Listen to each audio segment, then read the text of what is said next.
Hi everyone, this is Elgin Bolling, your creative caricature marketing consultant.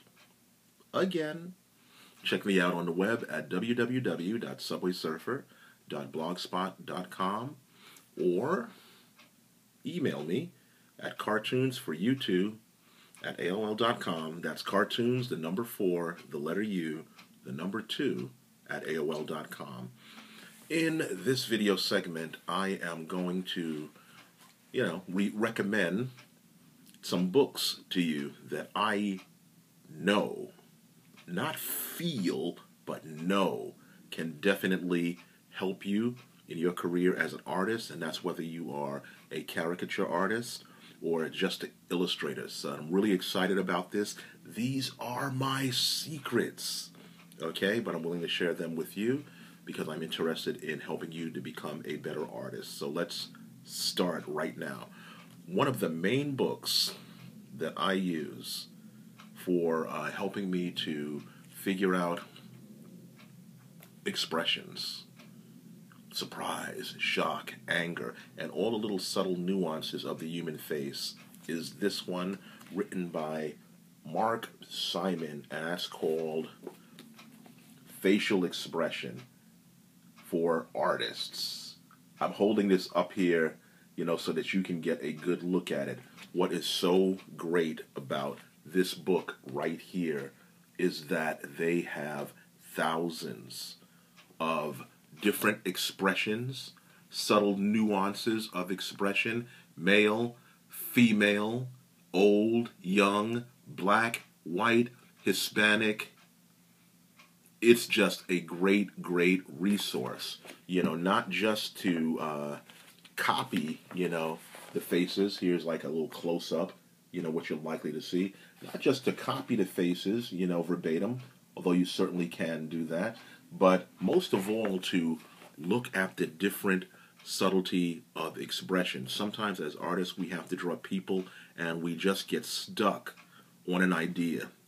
We kind of want a certain nuance of expression, but we can't quite get it. This book, I'm telling you, has it. This really, should not be on your bookshelf when you're drawing. This should always be on your desk. It certainly is on mine. So that's Facial Expressions, a visual reference for artists by Mark Simon. Definitely a must-have. Another one, which is kind of surprising, to me, is called The Cartoonist Workshop by Steve-Marchant, this book right here. Now at first, when I went to the store to pick this up and looked at it, the drawing, I'll just give you one page, just seemed kind of, simplistic, something that I really wouldn't be interested in, but as I began to look through this book here, I began to see that this person really does cover a lot of the important aspects of drawing, whether it's, just to read, a little bit here, picture composition for cartoons and comic strip, talks about points of view, it covers perspective, face proportions, freelancing, just basic techniques. This book really does give you a comprehensive view of how to put together your portfolios, and how to draw for comics. It's a must-read, also, and it's simple. It's simplified, is what I really like about it. So this is another book that should be in your library.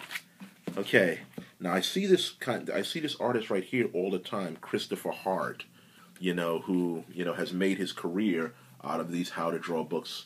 This one, How to Draw Animals, is one of the favorite ones of mine, because frequently in my cartoon work, people ask for drawings of different animals, horses, donkeys, gorillas, and sometimes you kind of get stuck for knowing how to draw a particular animal, and Christopher-Hart, I kind of call him he's kind of like an art chameleon. He can draw in this kind of cartoony Disney-esque style, that is so popular, with children, and adults. Here's an example, of an elephant that he drew, that I really like.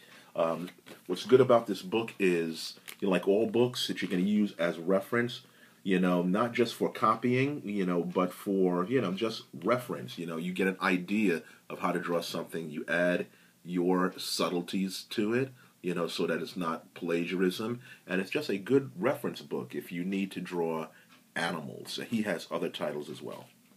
I'm getting to the really good stuff, and I'm saving that for last, okay? This is another one by Christopher-Hart called Cartoon Cool. This one, in this book, he kind of teaches you how to draw a lot of the so-called retro cartoons that you've seen in the 90s, that style, Kim Possible kind of style. And again, the drawings are very simplified, which is good, especially if you are interested in being a Flash animator. I would tell you to run out and get this book, because it tells you how to draw your figures very simplified in a way that can easily be adapted to Flash animation. This is the book, and it's only, $13. You can get this anywhere, or order it on Amazon, of course. Saving the best stuff for last. For caricatures, if you just want to, do caricatures, this is a very good book. It's written by caricature artist Keelan-Parham, and it's called Let's Tune Caricatures by Keelan-Parham. This is what Keelan looks like on the back. Now, I worked with Keelan, on some jobs in Manhattan here. Keelan draws in a very animated style also. It's simplistic, it's the way that he likes to draw, it's the way that, from what I understand, he trains his artists to draw. And this book takes you step by step and shows you how to draw caricatures in Keelan's style. This is also a must-have book if you are a caricature artist to study and to look at. But the absolute top book is this. The Mad Art of Caricature, A Serious Guide to Drawing Funny Faces by Tom-Richmond. If you can't afford any other book and you're a caricature artist, this is the book to buy. This is the one. Number one, Tom-Richmond is the artist for Mad Magazine, and this book just covers, I'm not kidding you, every aspect, of drawing caricatures. Not just the physical art of drawing caricature as far as technique, but what Tom goes into is he just goes into proportion and just everything. Gotta answer the phone, so this is going to be it for this particular segment. This is Elgin Subwaysurfer Bolling. I'll get back at you, later on, talking to you more, about this book and others in the next segment. Happy drawing. Happy drawing? That sounds kind of corny, doesn't it?